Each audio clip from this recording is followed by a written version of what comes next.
瘢痕和瘢痕疙瘩虽然都是凸起的瘢痕，但是它们的本质是完全不同的。处理不当的话，不仅影响美观，还会让你的痛痒难忍。增生瘢痕是守规矩的，瘢痕呢一般不会超过原有伤口的范围，它表现为隆起的粉红色或者是红色的肿块，形状呢不规则，可能伴有毛细血管的扩张，边界呢相对来说比较清晰。瘢痕疙瘩是失控型的瘢痕，它会突破原有伤口的范围，然后呢侵向我们正常好的组织，会形成那种像血流肿一样或者是蝴蝶一样的这种突出物，颜色呢比较红，质地呢比较坚硬，通常有我们瘙痒啊、疼痛呀这些不舒服的感觉。增生瘢痕形成的原因主要是由于在伤口愈合的过程中，成潜力细胞过度的增殖和胶原沉积引起的。我们常见的诱因包括伤口的感染、异物的残留、伤口的张力过大、多次创伤愈合等等，没有明显的遗传倾向。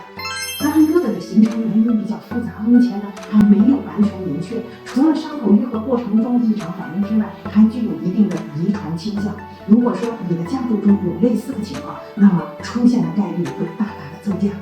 除此以外呢，瘢痕体质也要小心，因为大到手术创伤，小到蚊虫叮咬，都有可能出现瘢痕疙瘩。增生性瘢痕好发在我们身体张力比较大的部位，比如说肩颈部，比如说胸腹部，还有一些关节的部位。通常呢，半年左右它进入成熟期，1到2年以后，颜色逐渐的消退。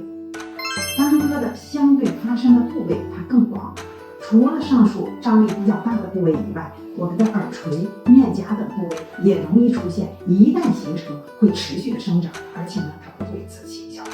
增生瘢痕的治疗方法比较多，具体治疗方法要根据你的严重程度来决定。就像刚刚形成的时候，可以通过含有医用灰酮成分的一些疤痕膏呀、疤痕贴来抑制它的增生，淡化它的色沉，改善瘢痕增生的形态。但是呢，当你的瘢痕比较高，而且呢形成的时间超过了3个月以上，外用的药物根本就不管用了，更推荐手术切除或者是药物注射，以及结合我们的激光，必要的时候我们可以配合潜放，我们治疗以后它的复发率很低的。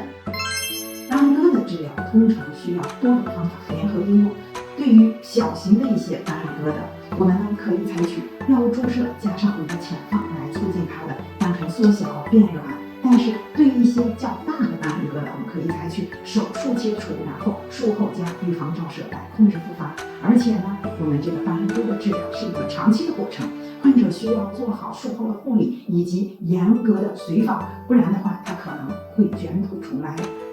最后呢，如果你是瘢痕体质，一定要避免打纹身、打耳洞，任何瘢痕发红发痒的时候，要立刻找专业的医生帮忙，而不是乱用偏方。